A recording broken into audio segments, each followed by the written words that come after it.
Chapter 1. The Morning After. May 8th, 1945. The guns fell silent across Germany. But silence wasn't peace. It was the sound of a nation holding its breath over 400 million cubic meters of rubble. To understand that number, picture this. Enough debris to fill the Great Pyramid of Giza 150 times over. That's what remained of German cities. Berlin alone faced an estimated 16 square kilometers of rubble blanketing the streets.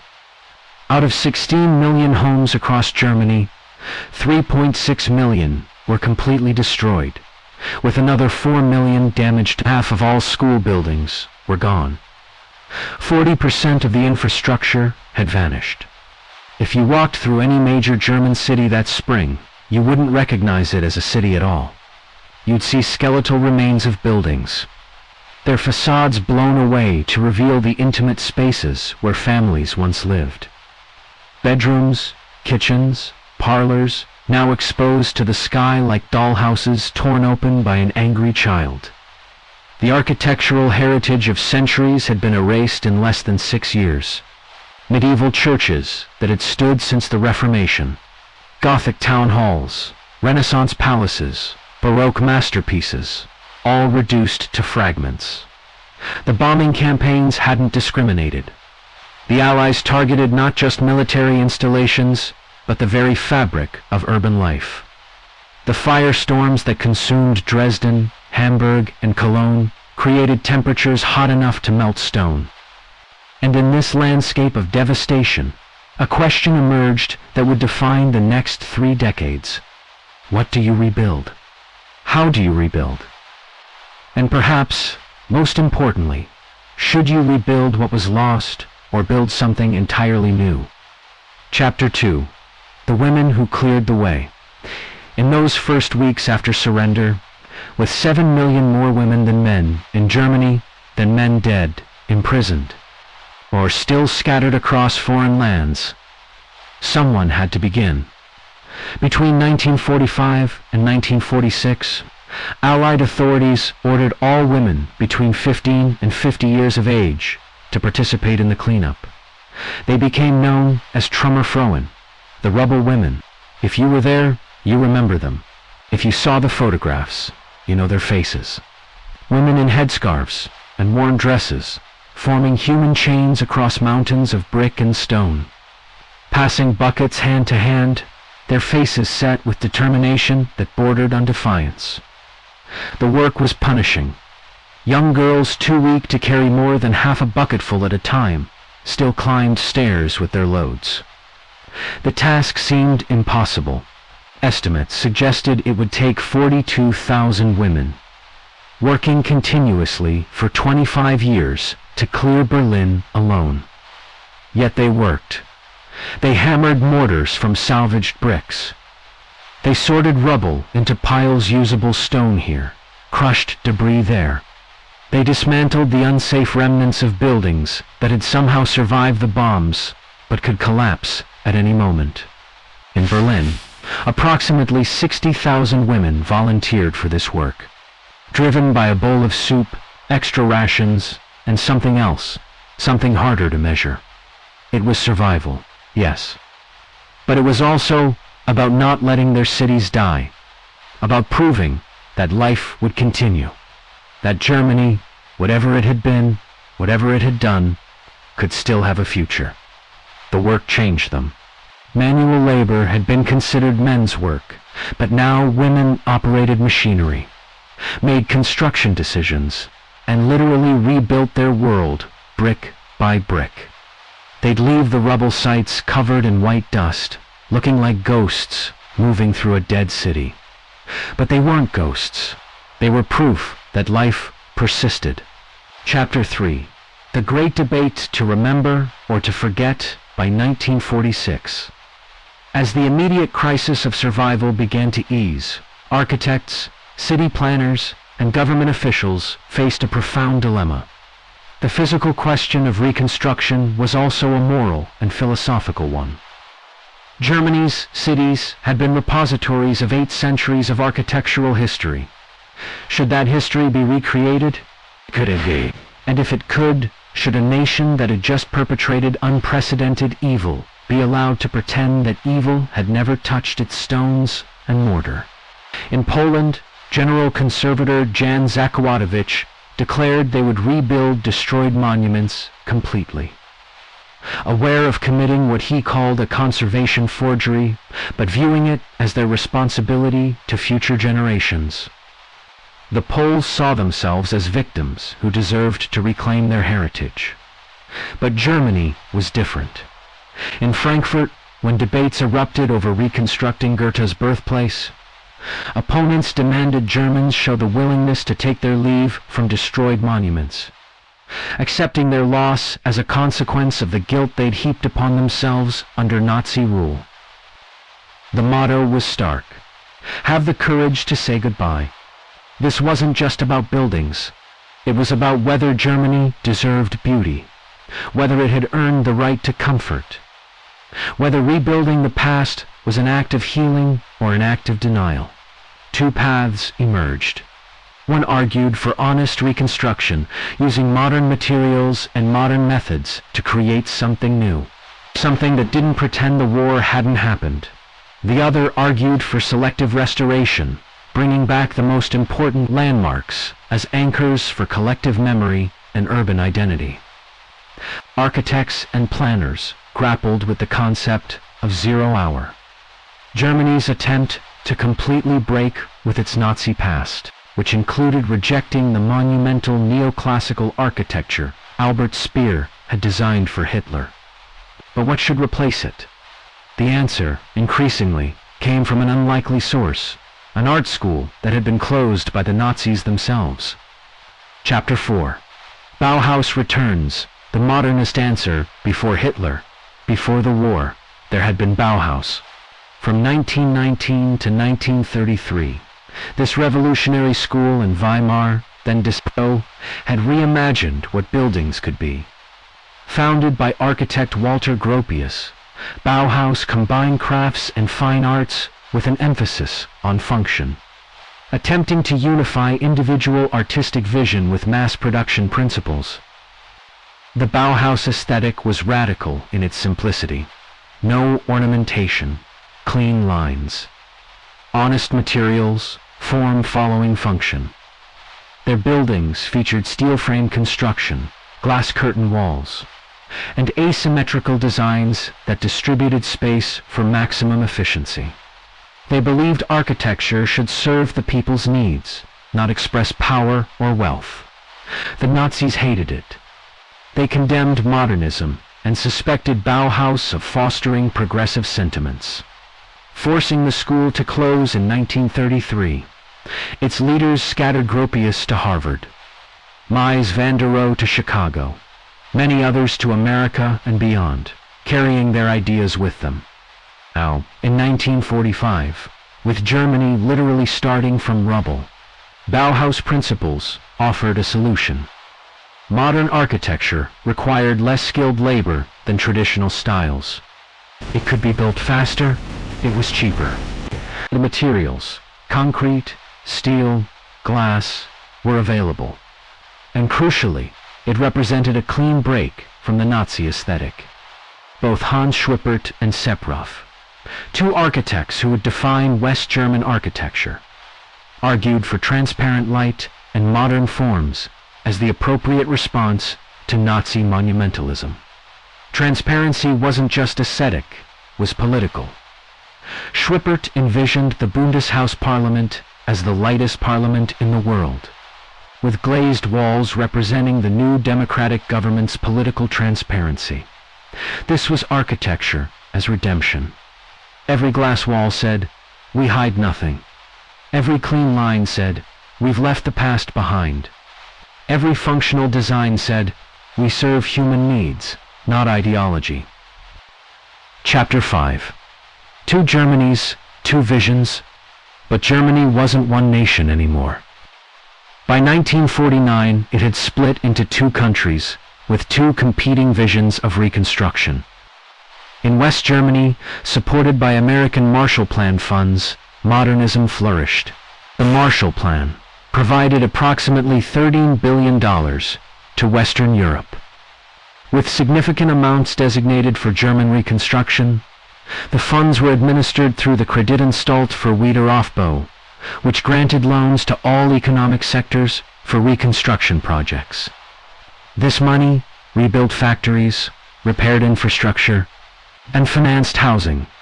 But more than that, it gave Germans back their self-esteem and opened up new perspectives, creating a positive mindset that released their energies.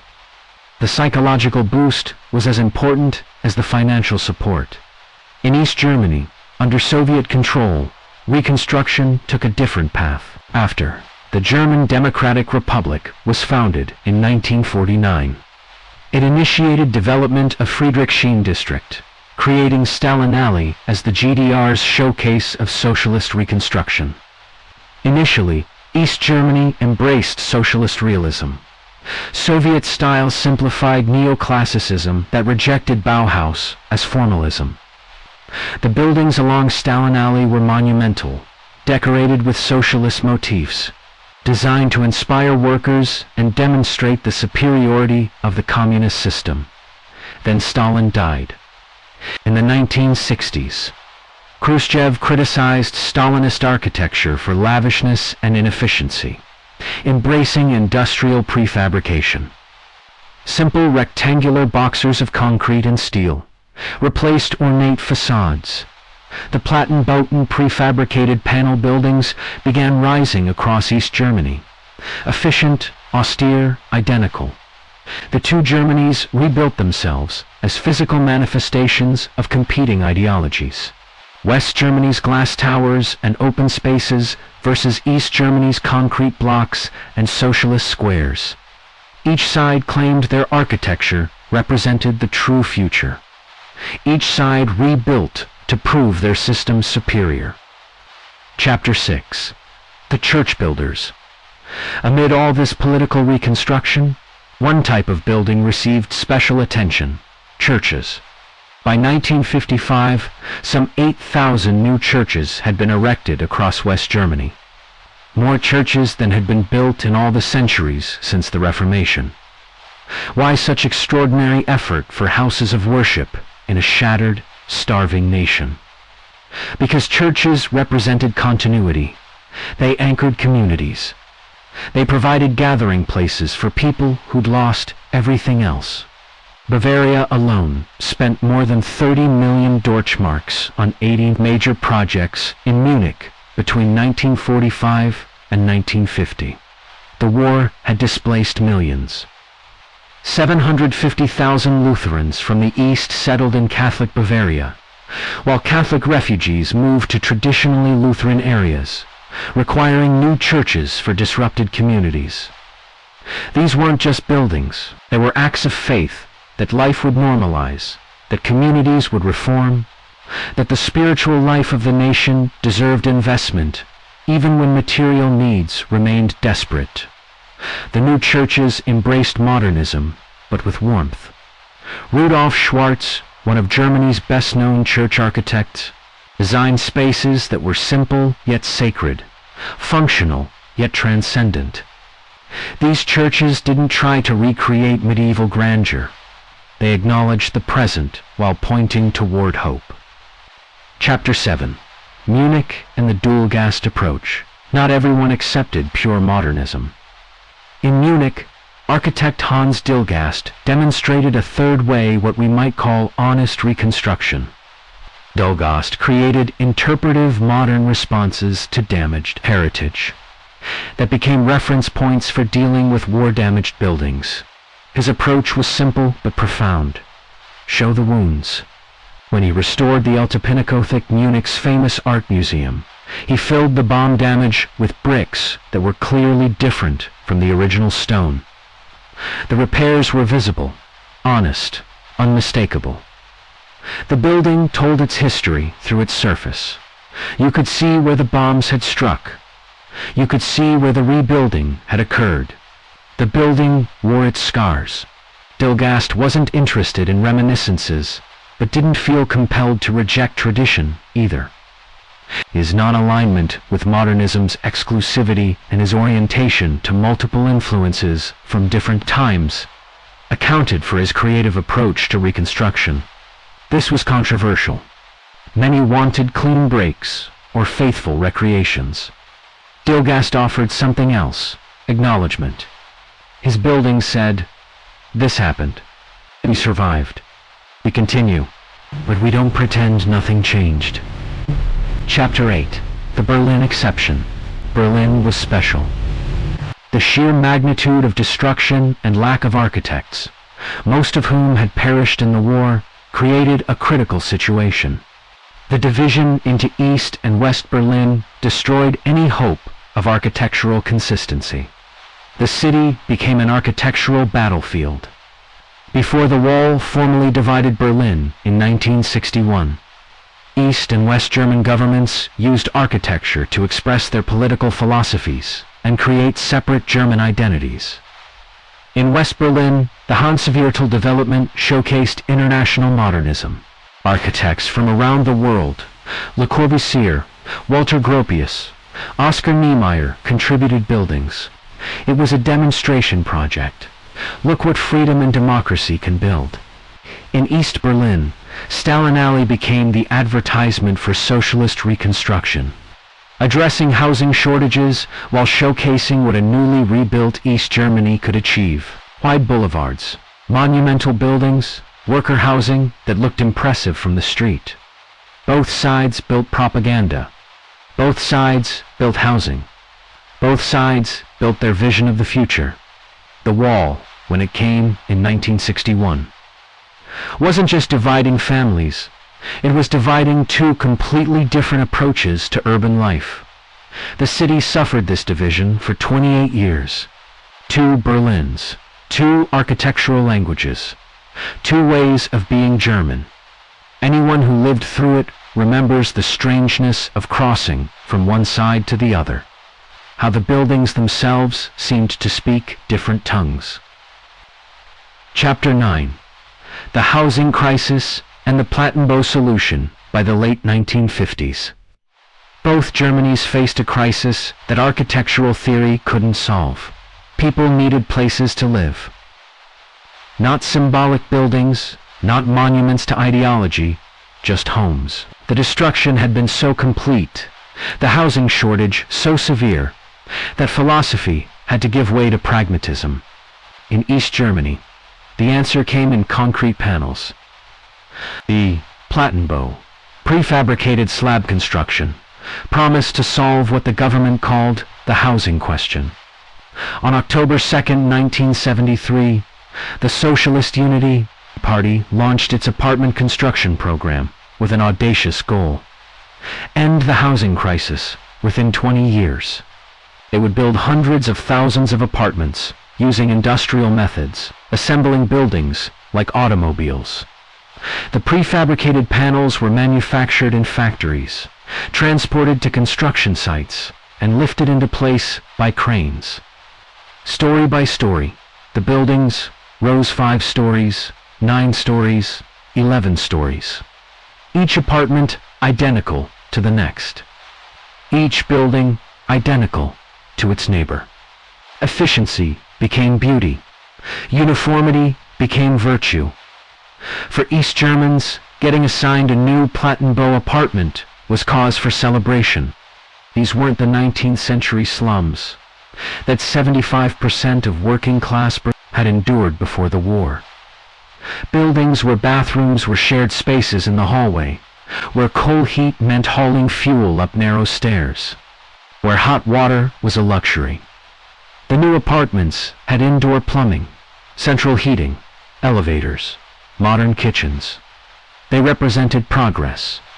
By the 1970s and 1980s, vast Plattenbau settlements surrounded every East German city. Marzahn, on the eastern edge of Berlin, became the largest. Begun in the late 1970s, it eventually housed tens of thousands in rows of identical towers. At its peak, 1/3 of East Berlin's population lived in these prefabricated housing estates. They called them the only real GDR districts, places built entirely under socialism, untouched by the capitalist's past. West Germany built similar structures, though fewer and with more variety. The Märkisches Viertel in North Berlin, Gropius Stadt in the south. These were also modernist housing estates, also built quickly to address the shortage. But in the West, only about 5% of the population lived in such developments. The market economy offered alternatives. The welfare state didn't need to house everyone in identical apartments. The difference said everything about the two systems. In the East, the Plattenbau was universal, the housing solution. In the West, it was one option among many. In the East, you waited years for assignment. In the West, if you could afford it, you chose where to live. Chapter 10. Dresden's Impossible Debate. Some ruins became their own monuments. The Frauenkirche in Dresden, the Church of Our Lady, had been one of Europe's most magnificent Baroque churches.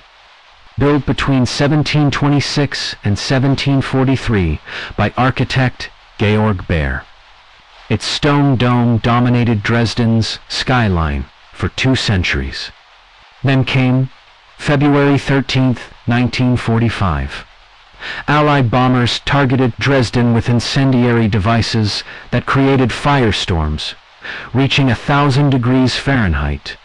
The Frauenkirche survived the initial bombing. But 2 days later, after burning from within, its walls buckled and the dome collapsed.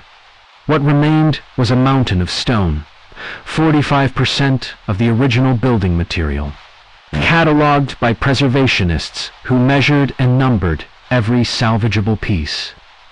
For 48 years, those ruins stood in the heart of Dresden. The East German government declared them a memorial to the victims of bombing. Every February 13th, an independent peace movement gathered at the site with candles, protesting militarization. The ruins became more than architecture. They became witness, they testified. They accused, they remembered. Then the wall fell. Almost immediately, citizens began demanding reconstruction. But this sparked fierce debate. The church could be rebuilt. The plans existed, the stones were numbered, the techniques were understood. But should it be? The ruins themselves had become sacred, a different kind of monument. More honest, some argued, than any reconstruction could be. The Colosseum stands in ruins. No one suggests rebuilding it. Why should Dresden's wound be healed? The arguments revealed deeper questions about German memory. Would rebuilding erase history? Would it pretend the bombing never happened? Or would it demonstrate that life continues, that beauty can return, that reconciliation is possible? In 1993, after years of debate, work began. The reconstruction used archaeological principles. Every original stone that could be used was incorporated into the new structure. You can see them today, blackened by fire, contrasting against the lighter new sandstone. 45% of the visible exterior is original material. The building wears its history. It took 13 years and cost 180 million euros, funded almost entirely by donations from around the world. The British silversmith company Grant MacDonald created the Golden Tower Cross, funded by the British people and the House of Windsor. The lead craftsman was Alan Smith, whose father had been one of the bomber pilots who destroyed the church. In October 2005, the Frauenkirche reopened. Since then, 7 million people have visited. It's become a symbol not just of reconstruction, but of reconciliation. The project inspired similar efforts across Europe. The Domrachmer project in Frankfurt, the City Palace of Potsdam, the City Palace in Berlin. Chapter 11. Frankfurt's centuries-long argument.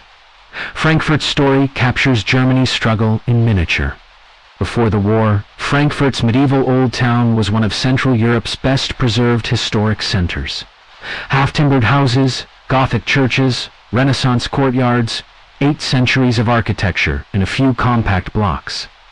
Allied bombing destroyed almost all of it. After 1945, as rubble was cleared, 2 camps emerged. The modernizers wanted a clean break, wide streets for cars, functional buildings for a new era, no pretense that the war hadn't happened. The keepers, mainly represented by the Association of Friends of the Old Town, fought to preserve at least the old street network, to maintain the small-scale medieval layout even if the buildings themselves were new. The result was compromise, which satisfied no one. Some prominent monuments were reconstructed. St. Paul's Church in 1947, Gothi's House in 1949, parts of the Römer Town Hall. But most of the old town was rebuilt in the simple, functional style of the 1950s. Multi-story apartment blocks, modern office buildings, parking garages, new roads carved through what had been narrow medieval lanes. The car-friendly city emerged from the rubble. The area between the cathedral and the Römer became wasteland, debated for decades. In the early 1970s, the technical city hall rose there, a brutal concrete monolith that locals grew to hate. Between 1981 and 1983, the historic east side of the Rickenmer Berg was reconstructed with 5 half-timber buildings, including the famous grocer, Enel. But most of the old town remained 1950s modern. Then, in the 21st century, something unexpected happened. Public sentiment shifted. People wanted their old town back. In 2004, demands for reconstruction intensified. The debate grew fierce. Politically, architecturally, morally fierce. Some saw reconstruction as healing. Others saw it as denial, as erasing the historical record, as right-wing nostalgia, pretending the war and its causes never happened. In 2012, work began on the Trümmerfrauen project. Over 6 years, 35 buildings rose on the historical street layout. 15 were careful reconstructions of specific historical buildings, using original construction methods, traditional materials, even salvaged decorative elements that had survived. 20 were new buildings designed to blend with the old, using sandstone facades and traditional proportions, but clearly contemporary in detail. The project cost millions and divided opinion right through its completion. Critics called it Disneyland, fake history, architectural kitsch. Supporters called it healing, the return of urban identity, the restoration of what had been stolen. When it opened in 2018, the public voted with their feet. The narrow lanes filled with visitors. The small squares became gathering places. People lingered in courtyards. Frankfurt had reclaimed something it hadn't known it missed. Chapter 12.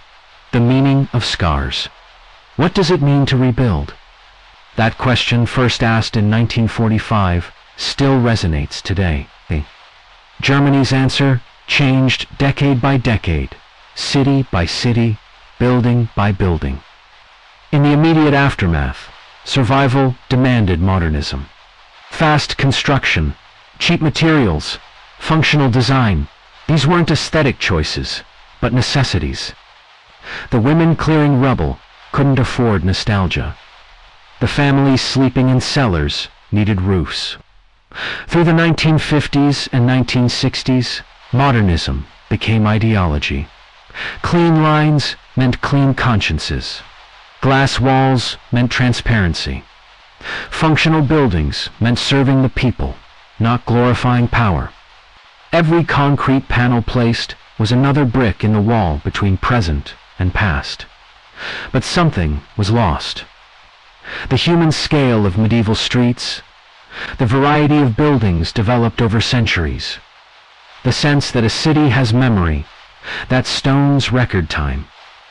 By the 1970s, people began questioning whether the past should be so thoroughly erased. Hans Stilgast in Munich showed one way forward, honest reconstruction that showed its scars. The Alta Pinakothek told its story. Here's where the bomb hit. Here's where we rebuilt. The difference is visible and intentional. We don't pretend nothing happened. Dresden's Fraukirch showed another way. Careful reconstruction, using original materials. Creating a building that's both old and new, both authentic and copied, both monument and memorial. The blackened stones say, "This happened." The Golden Cross says, "We survived." Together, they say, "We remember and we continue." Frankfurt's Domrömer Quarter represents a third approach, selective recreation decades after the fact. Driven not by immediate need, but by nostalgia, by longing for an urban character that had been lost. Whether this represents healing or denial remains contested. Chapter 13. The economic miracle and its buildings. None of this reconstruction. The modernist or the traditional, the honest or the nostalgic, would have been possible without the Wirtschaftswunder, wonder, the economic miracle. By the mid-1950s, West Germany's economy was booming. Marshall Plan money had jump-started industry. Currency reform had stabilized finances. And Germans worked with an intensity born of desperation and determination. The skyline reflected prosperity. Glass office towers rose in Frankfurt, making it Europe's banking center. Shopping districts reopened. The Autobahn network expanded. New factories hummed. The Deutsche Landmark became strong. Within a decade, the country that had been rubble was exporting goods worldwide. East Germany experienced its own recovery, though constrained by Soviet control and command economics. Heavy industry returned. The regime pointed to housing, construction, and showcase projects as proof that socialism worked. But the gap between East and West widened year by year. West Germans bought cars, traveled abroad, filled their apartments with consumer goods. East Germans waited in line. Architecture embodied this divide. West German buildings grew more varied, more experimental, more expansive. Architects like Egon Eiermann designed structures that were simultaneously modern and humane, functional and beautiful. Banks competed to build the tallest towers. These cities invested in cultural centers and museums. East German architecture grew more standardized. The Plattenbau became universal. Variations decreased. Buildings in Leipzig looked like buildings in Dresden, looked like buildings in East Berlin. Efficiency trumped individuality. The state owned everything, built everything, assigned everything. Architecture as collective project, but also as collective sameness. Chapter 14. Lessons written in stone. What did Germany learn from rebuilding itself? What lessons do those buildings teach? First, that architecture is never just architecture. Every building makes an argument about how society should be organized.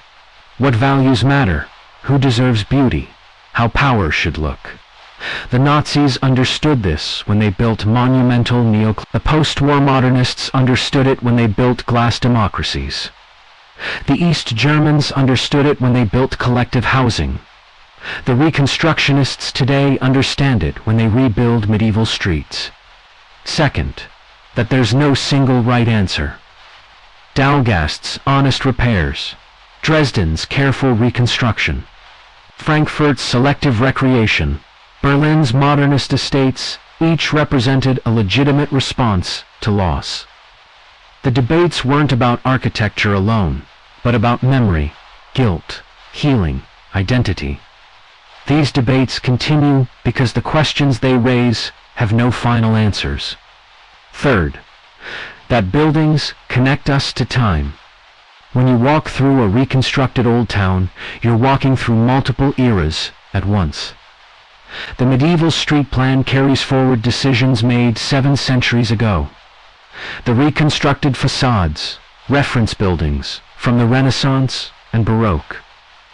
The construction techniques and materials are contemporary.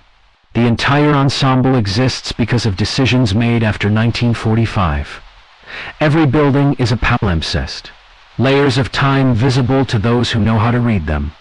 Fourth, that ordinary people shape their cities more than architects or planners admit. The Rubble women cleared the way.